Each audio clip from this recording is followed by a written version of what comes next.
each verse. Anyone who is comfortable with reading Sanskrit?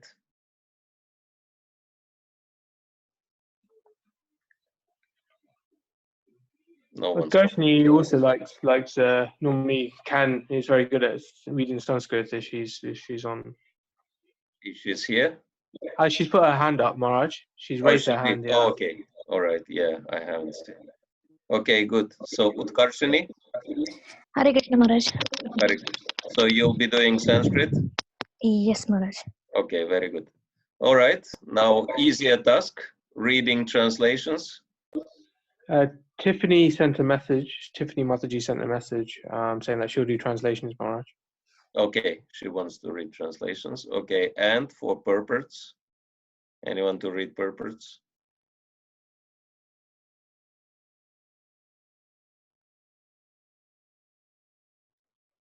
I can read. If anybody wants, I think. So who is reading purports? If I see it, this is Gail. Okay, all right. So you will be reading purports. Okay, good. So you see the text on your screen? Okay. I see worshiping Govardhana Hill. Okay.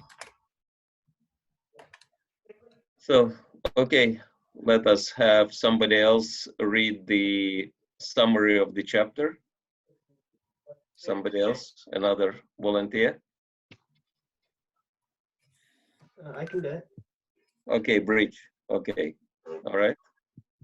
So please start. Okay, let's do the invocation prayers first, all together, and then we can start reading.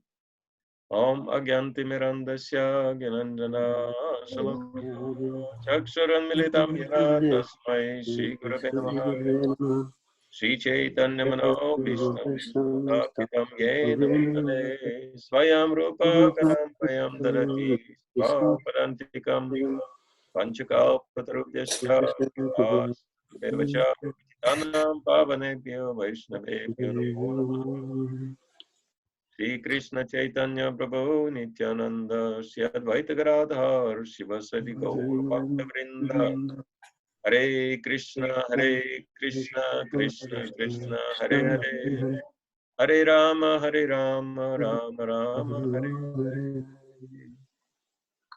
Om Namah Bhagavate Vasudevaya Om Namo Bhagavate Vasudevaya. Om Namah Bhagavate Vasudevaya. Om Namo Bhagavate Vasudevaya. Om Namah Bhagavate Vasudevaya.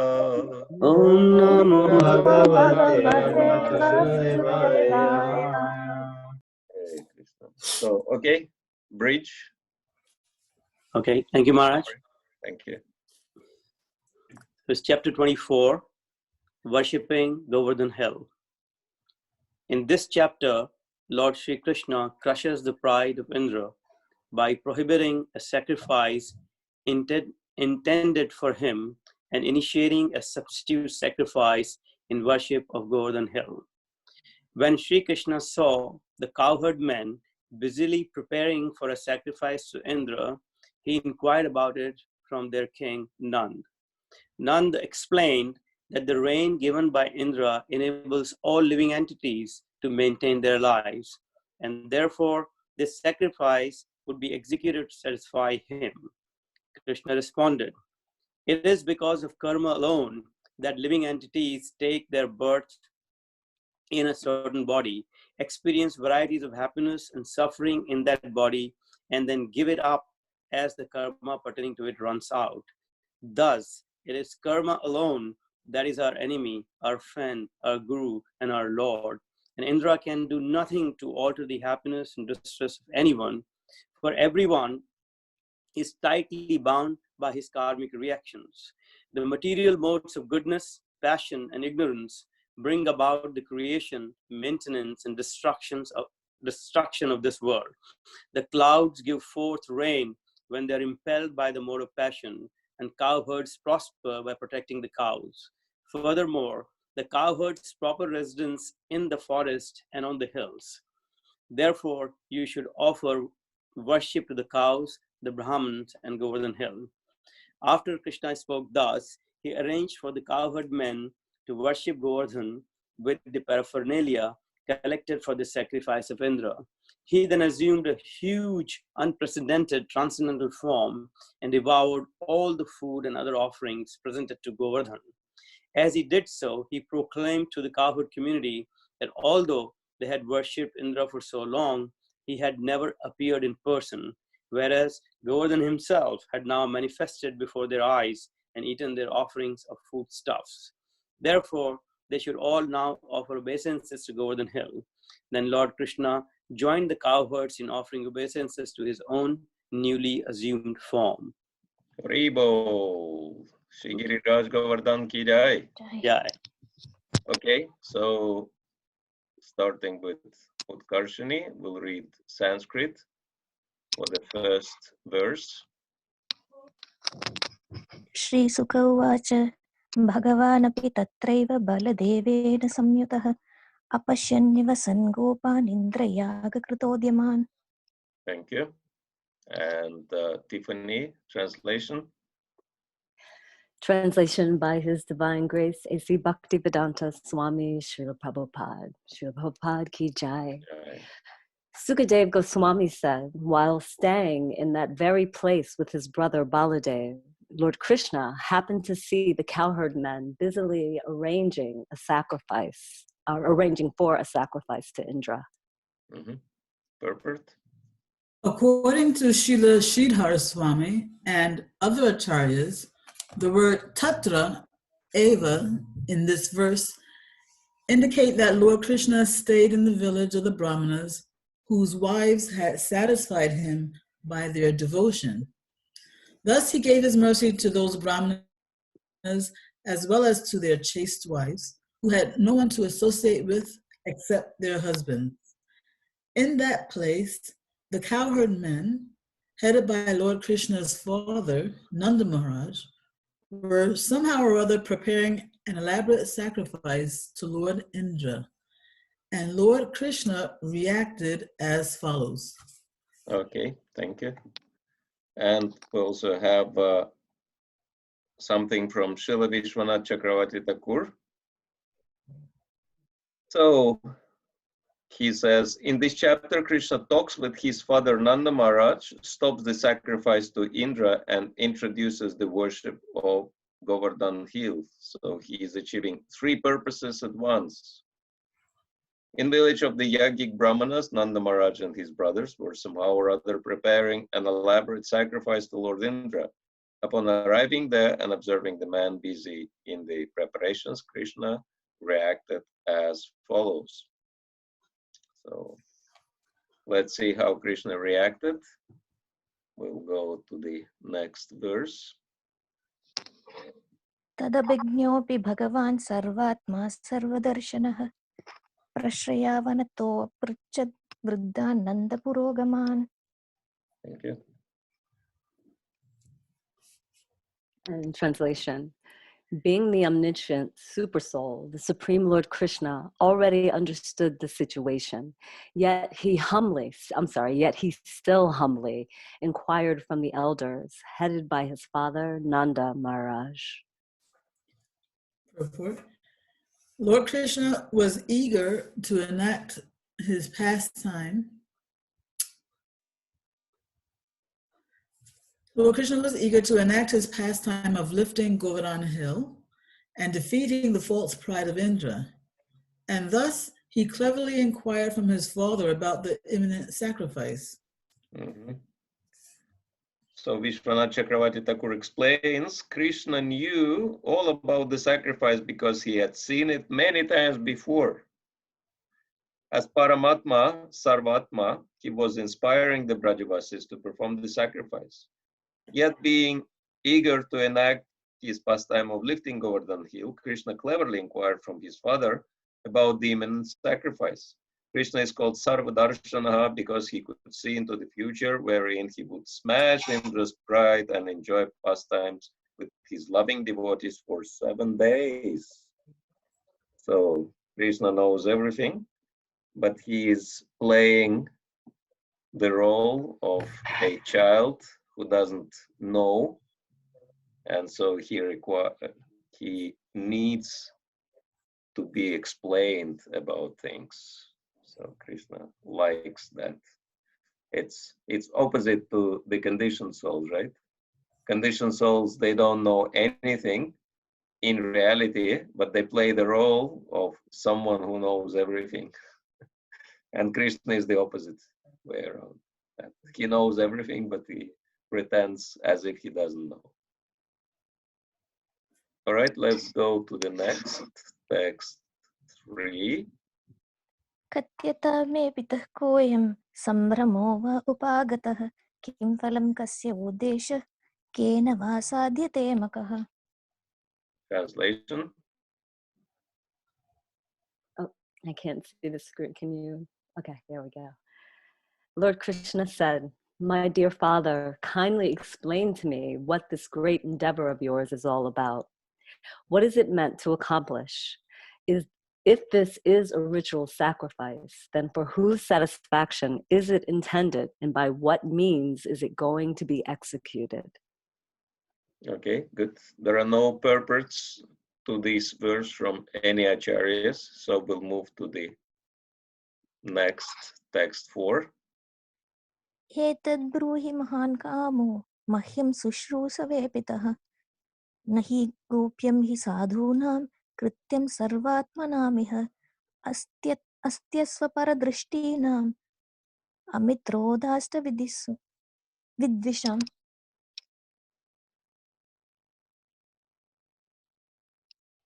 Translation. Please tell me about it, O Father. I have a great desire to know and am ready to hear in good faith. Certainly, no secrets are to be kept by saintly personalities who see all others as equal to themselves, who have no conception of mine or another's, and who do not consider who is a friend, who is an enemy, and who is neutral. Purport. Lord Krishna's father might have thought that his son was a mere child and thus could not properly question the validity of a Vedic sacrifice.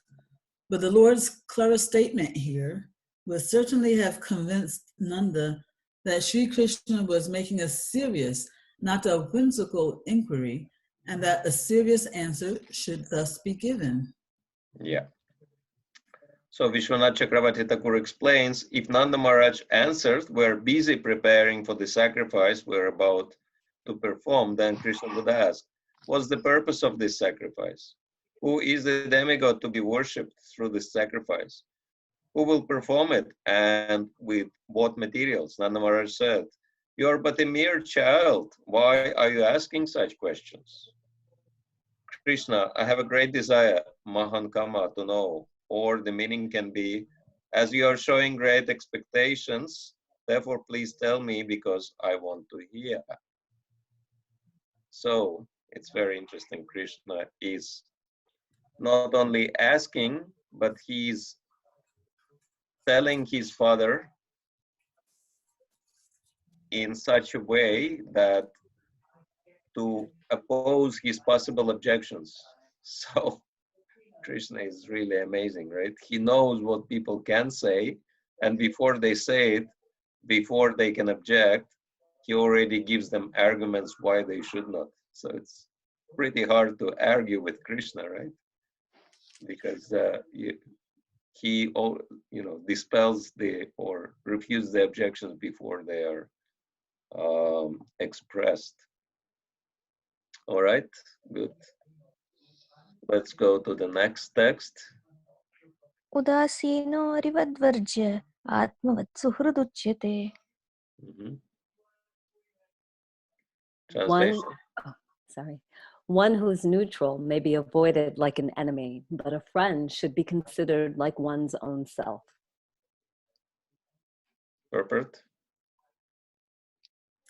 Even if Nanda Maharaj did not see friends and enemies and neutral parties as entirely equal, Lord Krishna, being Nanda Maharaj's son, was certainly a most trustworthy friend and should therefore not be left out of intimate discussions.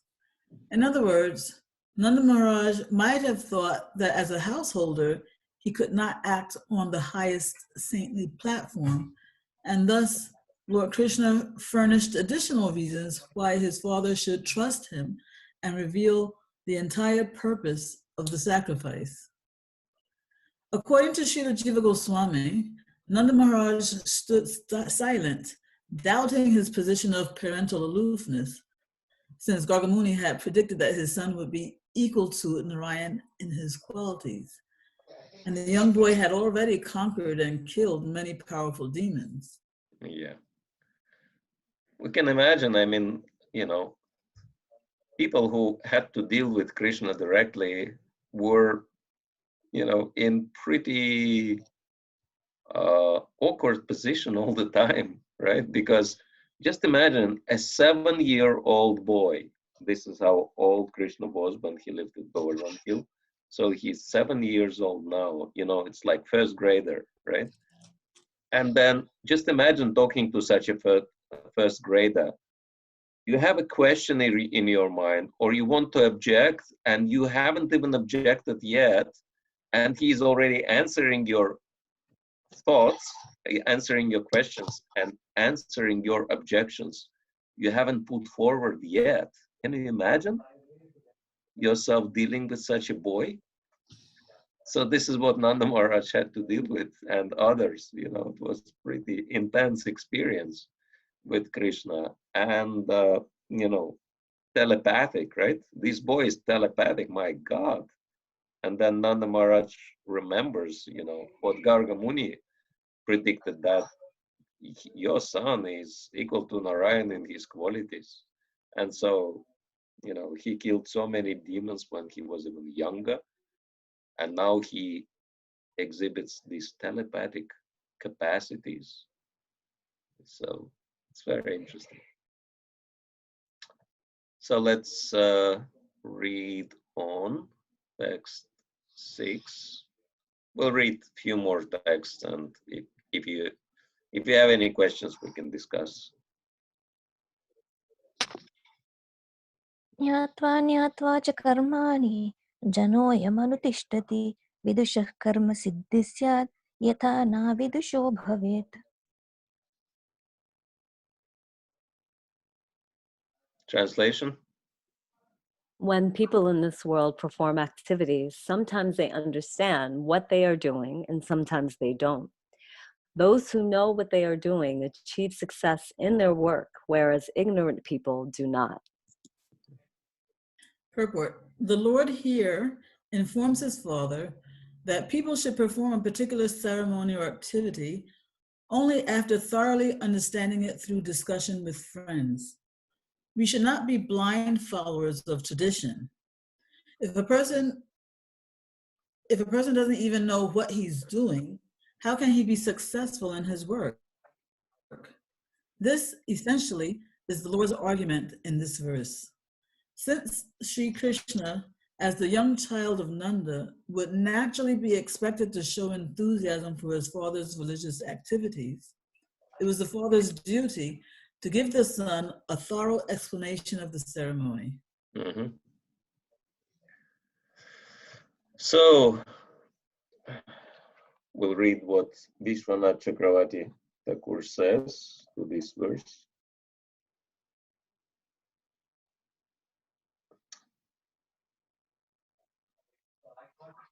Krishna said, people should perform a particular ceremony or activity only after thoroughly understanding it through discussion with friends. We should not be blind followers of tradition. Activities refer to the worship and sacrifices that Vaishyas farmers should perform, as well the present and future results. So we can see that it is really highlighted here that we are not supposed to be blind followers. If you read Prabhupada's books, he thoroughly condemns blind following, and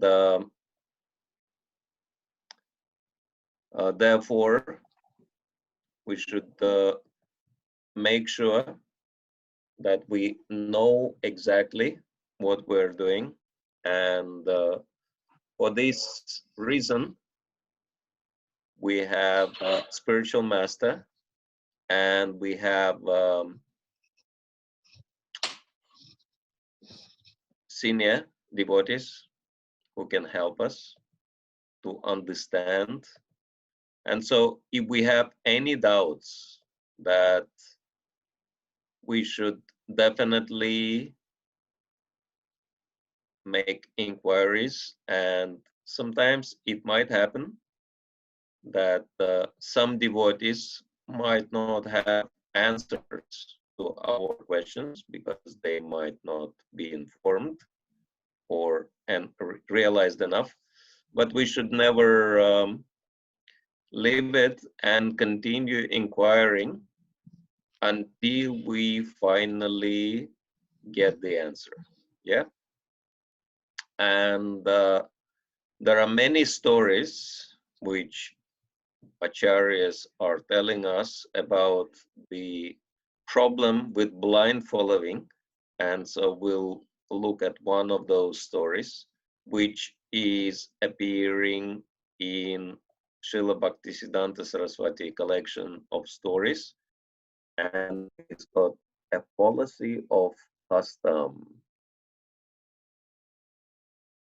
So every morning, some brahmanas would take their bath in the Ganges and offer their daily prescribed prayers to the Lord. All of them were taking their own copper vessels for offering water to the Lord. But through oversight, all their copper vessels invariably changed hands every day, right? Because all these vessels are very similar. And one Brahman, he was thinking, let me differentiate my copper vessel from others by putting a lump of sand on my copper vessel, right? Very smart Brahman. He went to take bath, observing this practice. All the other Brahmanas assumed that this must be a holy custom and imitated the elderly Brahman by putting the lamp of sand on their vessels. After taking bath, the elderly Brahmana came out of the river. Oh no, I'm unable to identify my copper vessel as all are filled with sand. How over-attached to rituals these fellows are, without realizing the real purpose of anything. They just imitate others. If they had applied their common sense, they would not have marked their copper vessels in the same way. And so this is what Srila Bhaktisiddhanta Saraswati says. In modern society, practice of religious performances is quite often like this. There are so many customary practices in the field of literature and social conduct in respect of usages and performances that most of the people follow them blindly without making assessment of their validity and authority. Lord Nityananda is the supreme controller of all wealth, and he has no want whatsoever. Those who suffer from want are known as daridra or paupers. Poverty is one of the three types of sufferings undergone by living entities. The Supreme Personality of Godhead is never influenced by any of the three modes, nor by any sort of poverty or want. But common people, without considering this, quite often regard pauper to be Lord Narayan in a customary policy. And a modern usage of the word Daridra Narayan has been coined. Some people may argue that Lord Narayan may not be a pauper, but still he exists in every living being, and he said popular word has been coined in order to remember him. This argument is also based on fallacy. The fact is that Lord Narayan is not at all poverty-stricken persons, and that no living entity is Lord Narayan himself in any circumstances. So this story is really encouraging thinking. What is the other name for our Bhakti Yoga practice? Anyone remembers from Bhagavad Gita? Especially in the beginning, which term Krishna is using for Bhakti Yoga? What is this synonymous? Buddhi yoga. Buddhi yoga, yes. What does it mean? Following your intelligence. Yeah, yoga of intelligence. So intelligence is really important. So we need to use our intelligence for our spiritual advancement and spiritual practices. And it is very interesting that when I traveled with my spiritual master, and of course, many times disciples, they come to him with some problems, and they ask him what should they do, right? And many times he's giving them very interesting answer. He says, please use your intelligence. And it is very interesting to see the reaction on people's faces. You know, like, it's almost like they're so shocked when they hear this answer, because first of all, they think, wow, I have intelligence. Not only I have intelligence, but I have to use it also. What a surprise. First time in so many years, someone tells me that I have not only I have intelligence, but I have to use it. But yes, this is human faculty, intelligence. And so if we're not using that intelligence, that's very strange. It means we're not really taking responsibility for our lives, and we're just doing something without thinking, autopilot. And yeah, one of our senior Prabhupada disciples and gurus, he shared his story that he traveled to some festival with devotees, and then they actually arrived a little bit late after lunch, and the guru tells his servant, can you go to the kitchen and arrange some prasadam for me? And then the servant says, oh, Guru Maharaj, the lunch is already over and it's really hard to arrange for prasadam, so we might have to fast and wait till tomorrow, because, you know, it's the festival and they have their own rules and I cannot really do much about it. So Guru says, all right, what to do? We'll wait till tomorrow. And then he decides to take a little walk, and he walks out and he's seeing that very servant sitting with a huge plate with a mountain of prasadam, you know, packing it in. And he said, this is very interesting. You know, like when my disciple was supposed to organize prasadam for me, suddenly became very difficult for him, right? So many obstacles. But when he was getting his own prasadam, he very easily sorted everything out. So this is what Bhagavatam says. What kind of people are in Kali Yuga? Manda sumanda matayo manda bhagya upadrita, right? That the word manda, Prabhupada explains, means lazy. And so people in Kali Yuga are very lazy. How are they lazy? They're very lazy when it comes to serving Krishna, serving Guru, serving Vaishnavas, right? Suddenly there are so many excuses. But when it comes to serving my own senses, I become very active and I become very creative. And suddenly my intelligence becomes very active as well. And I can solve all the problems. So that's a very interesting phenomenon. And yeah, we're not supposed to be blind followers. This is what Lord Krishna says, that we need to understand what we're doing, and we need to understand why are we doing what we're doing. And it is very interesting that Krishna consciousness, at least by the mercy of Srila Prabhupada and all the acharyas, is really providing us with clear answers to why are we doing whatever we do. But those clear answers are not really available from other sources.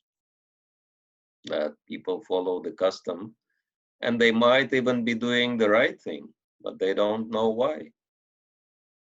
Like we had one initiating guru in ISKCON who already passed away, and his name was Mahavishnu Goswami.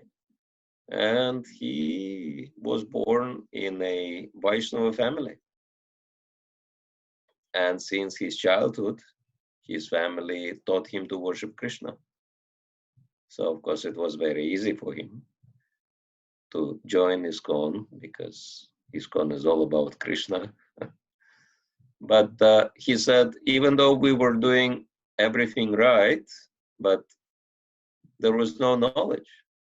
So this is what really attracted him in ISKCON, clear answers to all the questions. Because when he would buy himself new dress when he was young, teenager, his mother would tell him, before you put it on, you have to go to the temple and offer this dress to Krishna. And he was asking, mother, I bought this dress for me, why should I offer it to Krishna? I'll be wearing this, not Krishna, so why should I offer it to him? And mother said, don't ask me these questions, just go and offer your dress to Krishna. Then he went, and he was asking priest in the temple, my mother told me to offer this dress to Krishna, but why do I have to do it?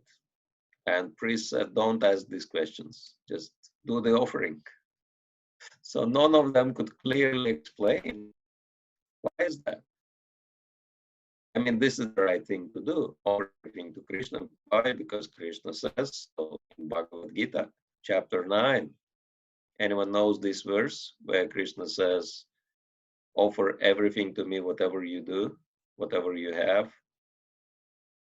Let's see if anyone knows. Famous verse from chapter 9.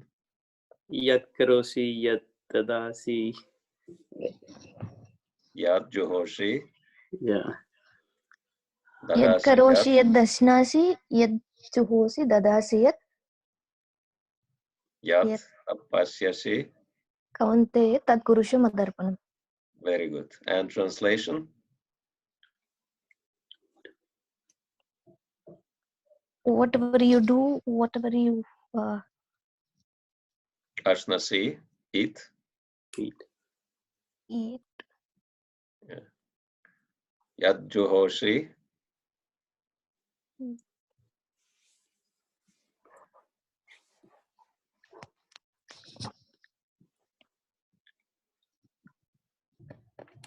Okay, let's read the translation. So this is Bhagavad Gita 9:27. Whatever you do, whatever you eat, whatever you offer or give away, and whatever austerities you perform, do that, O son of Kunti, as an offering to me. So Krishna says, offer everything to me.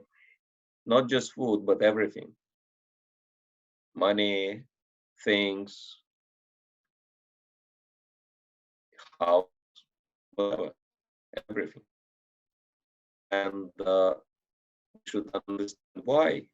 Why are we offering everything? Why are we supposed to offer everything to Krishna? If we are going to use all these things, why do we offer them to Krishna? So if someone will ask you this question, anyone has convincing answer? Well, how about, well, everything belongs to him. So Okay. Very good. So therefore, it should be used for the owner, for the pleasure of the owner, the way he wants it to be used. Yes, it belongs to him, so we have to offer it to him at least. So because then if it is offered to him, then he is giving us this thing, right? And then this thing becomes prasad. Prasad. Yes. And then we are, not just using it for sense gratification. It's given by Krishna, and so we should be using that in his service, right? So yes, very good. And so we need to have convincing explanations to any doubts or any questions people might ask. And this was the most impressive thing about Srila Prabhupada, because Srila Prabhupada was giving explanations to everything. Why is this is done, or why is that is done? And because Srila Prabhupada could explain everything very clearly and dispel any doubts, that's why his disciples had faith that he really has knowledge. And of course, his example was also very impressive. So any questions on this point? Any, or on other points we've read?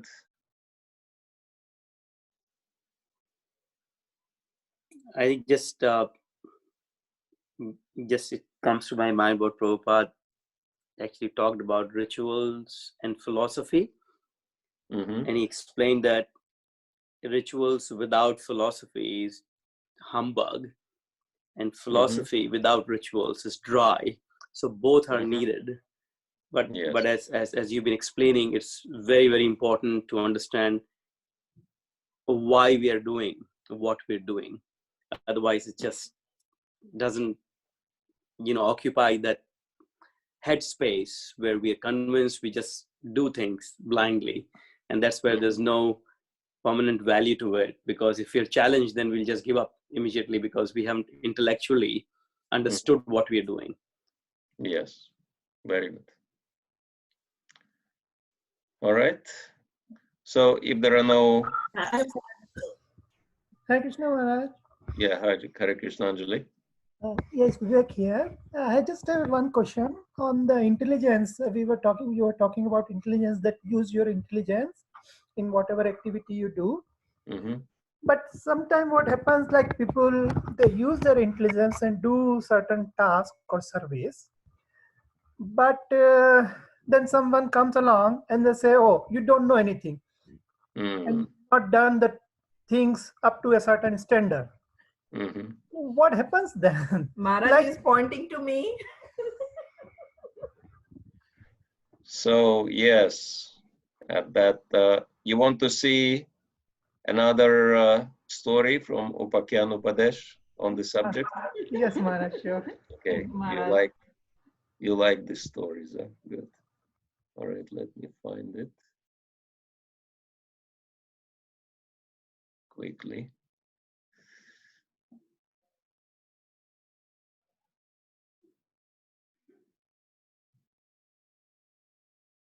Yeah, very good. Found.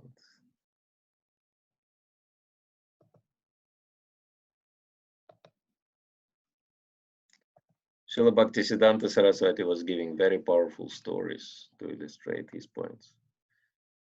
So, Bhagavan Pandit becomes a ghost under intrigue. In a certain town lived a learned person named Bhagavan, who became very friendly with the king of that country by dint of his scholarship. So, very learned Brahmana. However, the ministers got envious of the growing relationship between Bhagavan Pandit and the king. Happens sometimes, right? The ministers ordered the gatekeeper that the Pandit should not be permitted to enter the royal palace. Gatekeeper never allowed the Pandit again, following the advice of the ministers. So, interesting, right? Even if you are friendly with king, but his entourage can do a lot of politics. This must be the order of the envious ministers. I will have to wait till the king comes out of the palace. Why Bhagavan Pandit is not visiting me nowadays? Let me ask my ministers. So this is the king wondering what's happening. Any idea where Bhagavan Pandit has gone? Oh, Bhagavan has expired. Oh, the royal physician was also called. Any idea where Bhagavan Pandit has gone? Bhagavan has expired. The king was very depressed upon the news of the Pandit's death. Oh no! After a few days, the king came out of the palace for a stroll. I should take this chance to meet the king. So this is Bhagavan Pandit waiting. We should be all around the king and make a tight human barricade so that Bhagavan Pandit will not be able to meet the king. So these are the ministers plotting. Knowing that the ministers would surround the king, Bhagavan Pandit climbed on a tree and started shouting, "O king, here I am, your Bhagavan Pandit." As soon as the king glanced at Bhagavan Pandit, all the ministers shouted out in chorus, "O king, Bhagavan Pandit has now become a ghost. Let us be quick to move aside." Considering that so many people were saying the same thing and confirming it to be true, the king ignored the call of Bhagavan Pandit and went away in a different direction. Wow! The ghost is attacking. Oh, how powerful is the intrigue of these people. Under their intrigue, I have become a ghost. So, and this is what Srila Bhakti Saraswati explains. This is how exactly the situation in the material world under the intrigue of atheistic public opinion, particularly in the domain of religion and spiritual living. The so-called public opinion is now demoniacally preventing saintly people from listening to any sort of devotional subject. The majority of common public are strongly of the opinion that devotional practice is just like other material or academic practices. They advocate that there are as many ways of liberation as there are philosophies. They are unable to realize that devotional service is the ultimate philosophy of living. So I hope it is clear how this story is related to the question, or should I explain? Yes, Maharaj, little bit explanation. Yeah. Thank you, Maharaj.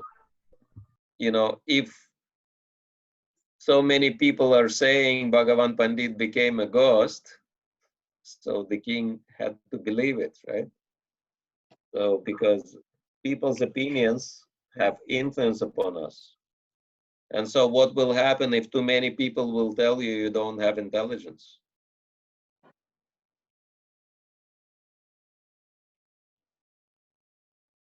Then we believe, right? But why should we believe everyone and anyone? Whom we should believe?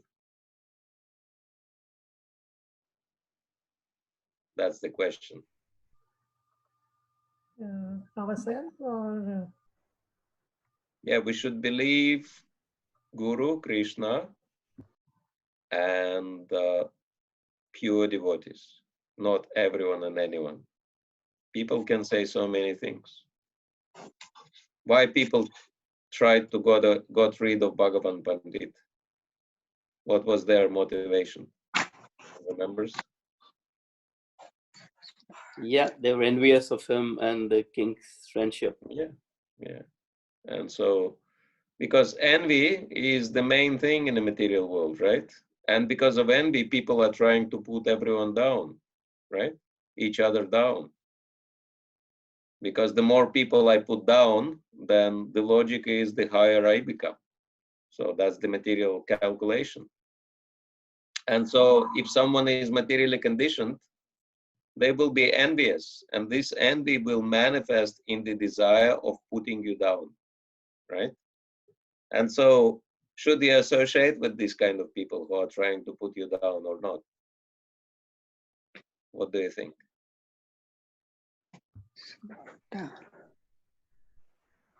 Yes or no? No, I don't think so. But sometimes it's hard. Sometimes people may be trying to improve your standard when they say some comment on your service or your working. Yeah. Normally, I answer in this situation that thank you very much, but I have a guru who's looking after me already.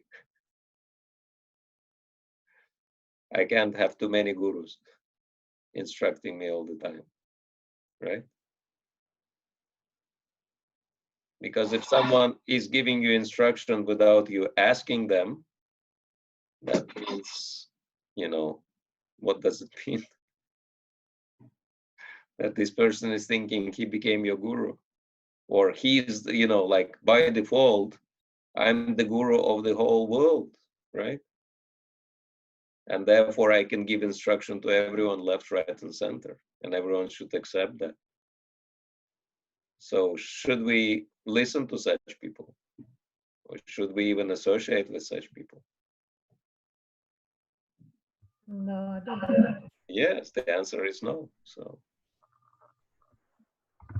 you know, the saying that we should not worry what people think because they don't do it often anyway, right?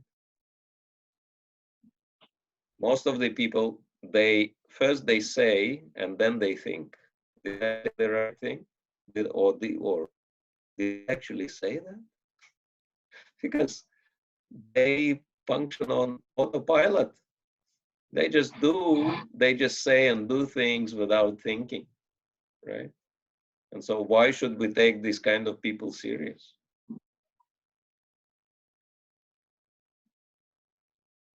Yeah, is that answering your question? Yeah, thank you much. You're welcome, yeah.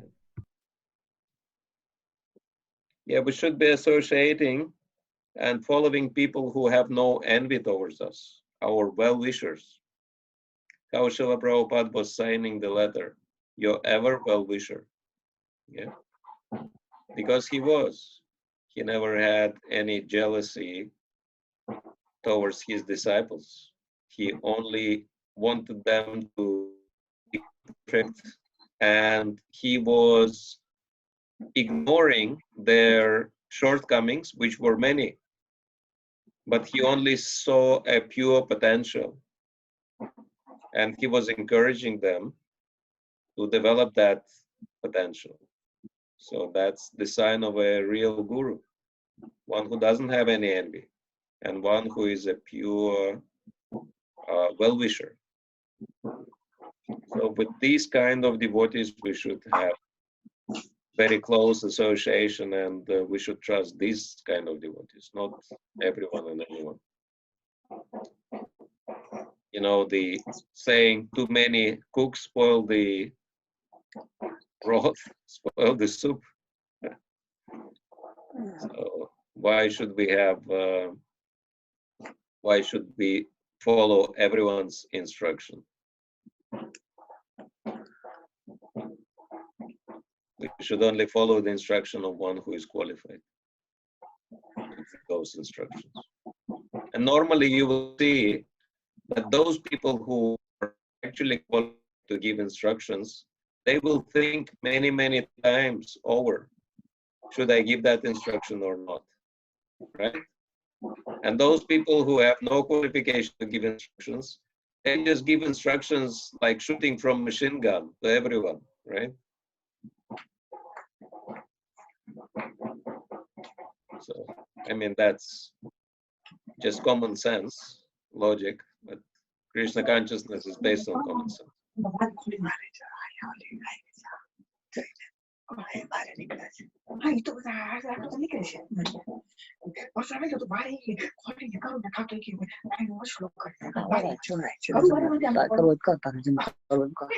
Anyone has questions?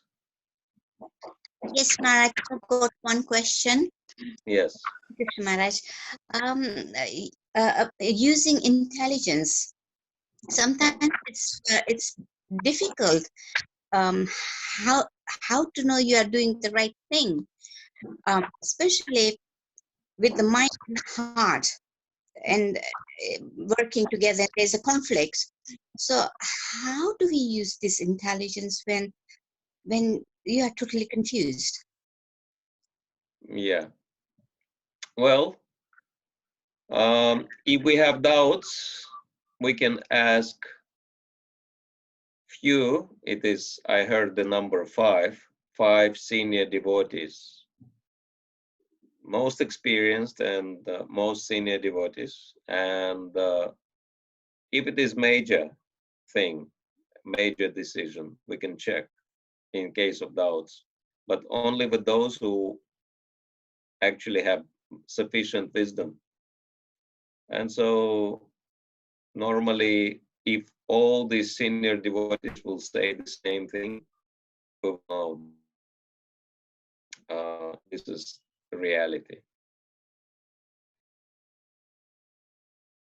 But also, Krishna says in Bhagavad Gita, chapter 10, text 10, famous verse, Dasham satata yuktanam bhajatam priti purvakam, dadami buddhi yogam tam, yanamamupayantite, that those who serve me with love, I give them intelligence by which they can come to me.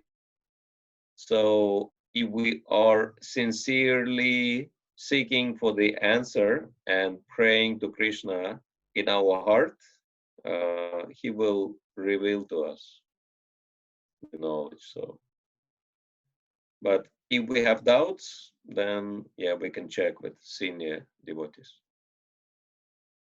Yes. Okay. Yes, thank you, Maharaj. Because it's approaching Krishna, you get answers from within, but sometimes you still doubt. But that is when you shouldn't doubt. Yes, Maharaj? Yeah, if it is really from Krishna, coming from Krishna, I mean, it also depends on our level of advancement. But yeah, if without, we can check. Thank you, Maharaj. Thank Welcome. Hare Krishna. you. Hare Krishna. Hare Krishna. All right, so it I also is. have a question, Maharaj. Sure, okay. Yeah, it's just we were talking about offering everything to Krishna before. Yes. And in the example where Goswami had bought a new outfit for himself, and he was instructed to offer it to Krishna first. Sometimes it's not so easy to see how something can be used in Krishna's service. Like in that particular example, he bought an outfit for himself. So in what way could that have been a service to Krishna, that outfit? Yes. How this outfit could be used for Krishna's service? Yes, I mean, he bought it for himself, this new outfit. Yes. So, I mean, just an example, but I myself couldn't have easily understood how I was buying, how I would have used this new outfit that I had bought for myself in Krishna's service. Yeah.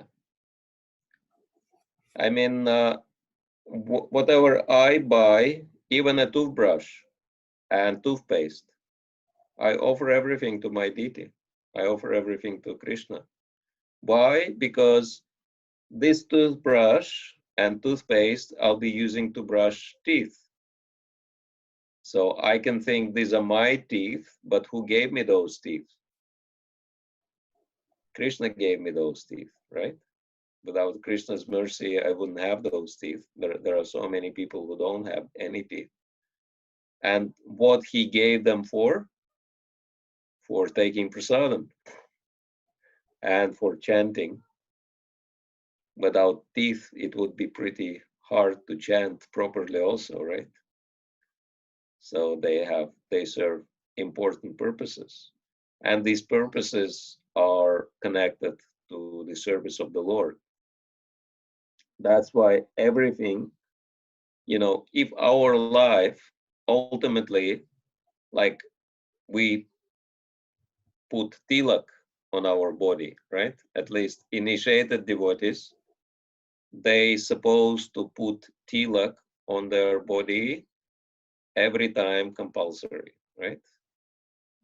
Uninitiated, that's optional, but for initiated devotees, that is compulsory. And what does it mean that when we put tilak on our body? Tilak is the sign of what? Anyone remembers? It shows that is God's, where God resides, no? Yeah, that's right. That this body is the Lord's temple, right? Because the Lord is residing within, in the heart. So this body is meant to be the temple of the Lord.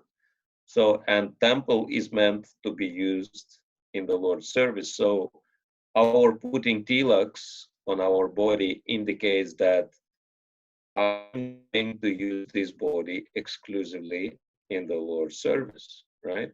That means everything, dress or any kind of paraphernalias for this body are meant to facilitate our service to the Lord. That's the ultimate answer. Mhm. Yeah? Okay, Is all that right. making Thank clear? You're welcome. Thank you. Welcome. Okay, do we have anything else? Otherwise, we can pause for tonight. And I wanted to thank everyone for participating. And hopefully everybody is safe during these challenging times. Yes? Yes. Yes, Maharaj, so far so good. Okay, yeah. We'll pray that Krishna gives you protection. Thank you, Maharaj.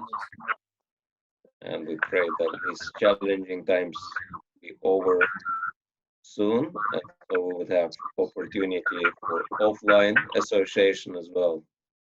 Yes, Right. Maharaj. But otherwise, we'll continue tomorrow, right? Mahaprabhu Prabhu? Same time? Yes, Maharaj. Okay. All right, good.